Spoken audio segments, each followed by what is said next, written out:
Hello, welcome back to the Walther Hour. I'm John Walther, and today I have with me Dr. Jael Strauss, head researcher at the Exclusion Zone 13 compound.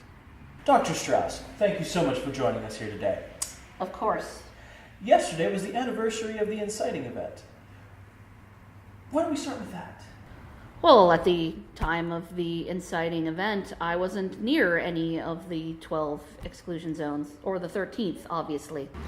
As a scientist, exactly what did you think of the incident? Well, at first I thought it was all, bunk. Bunk? Is that a technical term? Sure. Anyway, I thought at the time that it was just a viral marketing campaign for an upcoming video game that had gotten out of hand. Yes, I remember that coverage was a little bit more lively back then. Indeed, I remember footage of you in particular, and you were describing horrible monsters hungry for the brains of small children going from house to house in, I think it was Exclusion Zone 4? Yes, do you still have that coverage? It was confiscated by your organization, as I recall. Oh yeah, sorry. So, can you tell us exactly what point you decided this wasn't bunk, as you said? I was given the opportunity to interview some first-hand witnesses to the inciting event. An older gentleman and his niece, they lived in a house that was the epicenter of Zone 8. I don't quite recall their names just now. The gentleman had seen this amazingly bright flash that he said made him go deaf. The little girl, she had been in her backyard and discovered one of those artifacts generally known as bracelets. It was shiny and she put it on her wrist. Oh. Yeah. Yeah, it was still attached.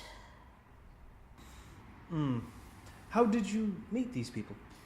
Well, Dr. Valentine. The Dr. Valentine, founder of the Institute?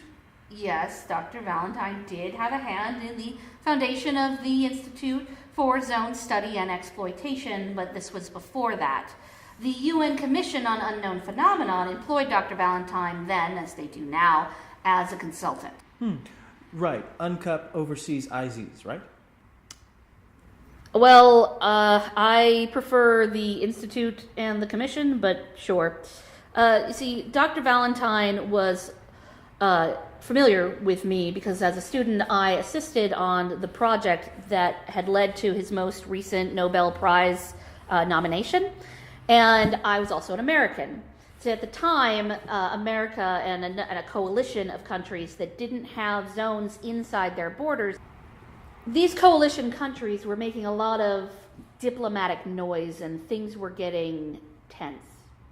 It was important to Dr. Valentine that someone like myself be involved in the scientific community that advised the Commission on the internationalization of the zones. But with the newly discovered Zone 13 in Texas, what does that mean for the future of... So look, coalition country diplomats and officials have been stating for considerably well over a decade now, very loudly and publicly, for the record, that they would feel exactly the same way as they do if a zone did happen to be located within their borders. And at this point, it's a bit difficult to go back on that unless someone wants to start World War III, and I certainly hope that that wouldn't be on anybody's agenda. That's my opinion anyway. I'm not a diplomat. But you are the one who in fact discovered and confirmed the existence of this 13th zone. Well, I wouldn't say that it was me personally. There was an entire team of experts in the study of zones from the Institute that came in and made sure that the situation was legitimate, as they say.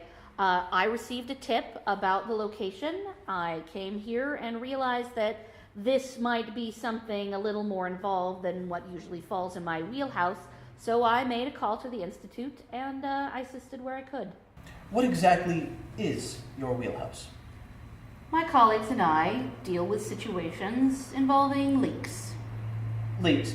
Are you referring to the Knicks and the Crows? I don't follow baseball.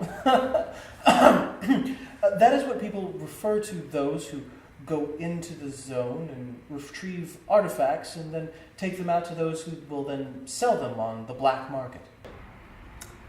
Well, I'm not a police officer any more than I'm a diplomat, but when these nicks, as you call them, irresponsibly put these leaked artifacts into the hands of equally irresponsible people, there are consequences to that, and my colleagues and I look to contain the unfortunate events that generally come from these leaks. Leaked, don't you mean stolen, Dr. Strauss? I think security would like a word with you. Oh.